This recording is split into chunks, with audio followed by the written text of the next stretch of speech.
Hello, everyone, and welcome to the Phonetic Flex, the show where we help you build stronger, clearer, and more confident English pronunciation. I'm your host, Britany. And I'm Carlos. We are so glad you've joined us for another lesson. Today, we are tackling a word that is, without exaggeration, one of the most used and most challenging words in modern English. It's a huge one. We're diving deep into the word literally. You hear it everywhere, from academic lectures to social media videos, and getting it right is a huge step towards sounding more natural. Absolutely. And it's a minefield of tricky sounds all packed into one. So the first step with any long word like this is to break it down. We need to count the syllables. How many do you hear, Britany? In its full correct pronunciation, it has 4 syllables, 4 distinct beats. Let's walk through them one by one. The first syllable is lit, like the room was well lit. Lit. Got it. Simple enough. The second syllable is just a simple sound, like you hear at the end of teacher or speaker. Okay, so far we have lit-ruh. Now for the third, and this is the most important one, the one that everyone forgets. It's a simple, relaxed sound. It's the schwa sound, the most common sound in English. Ah, the schwa. So it's not row, it's That's the secret.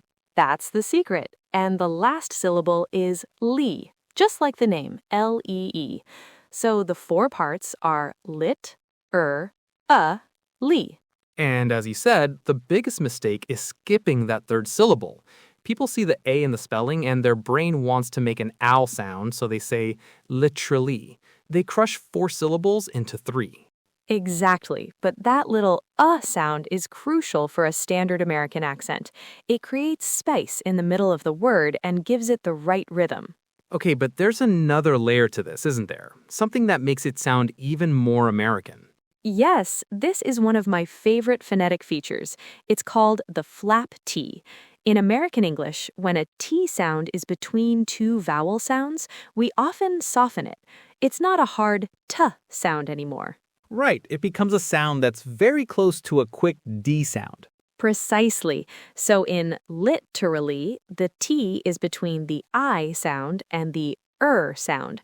So instead of a crisp LIT-ruh-lee, it softens and flows into literally. Listen again. Literally. That little flap makes it sound so much more natural and less robotic. That's the key that unlocks the smoothness of the word. Okay, I think it's time for some practice reps. Let's do it. We'll start slow, breaking it down into all 4 parts. Repeat after us. Lit, lee. Lit, lee. Now, let's incorporate that flap T, changing the lit to a lid sound. Lid, lee. Lid, lee.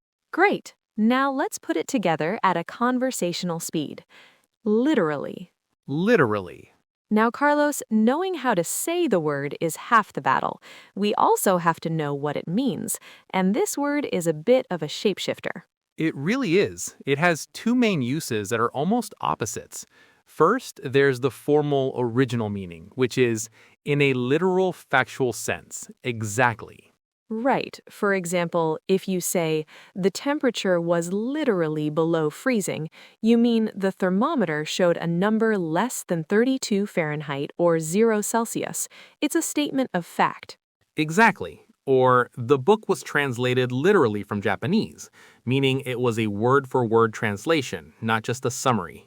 But then there's the other meaning, the informal modern use where it's not factual at all. It's used for emphasis or exaggeration. And this is the one you hear constantly in casual conversation. For example, I'm so tired, I could literally sleep for a week. You can't actually sleep for a week, but you're using literally to emphasize how exhausted you are. Or, my jaw literally hit the floor when I heard the news.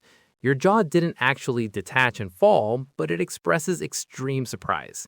It's important for learners to know that even though some native speakers complain about this informal use, it is incredibly common and widely accepted in conversation.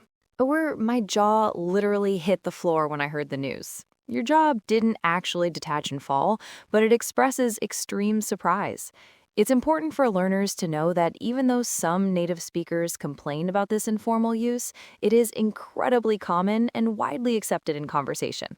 Understanding that dual use is just as important as the pronunciation. Speaking of pronunciation, Brittany, I think it's time for a listener mailbag segment. I love this part. Okay, what's the question this week, Carlos? This one comes from Marco in Brazil, and it's a fantastic follow-up to our flap T discussion. Marco writes, "Hello, I'm confused about the T sound. You explained it in literally, but I hear it everywhere. My friend says water, but it sounds like waiter. My teacher says city, but it sounds like city. Is this the same rule?" Marco, that is a brilliant question, and the answer is yes, that is the exact same rule at work. You have a great ear for noticing that.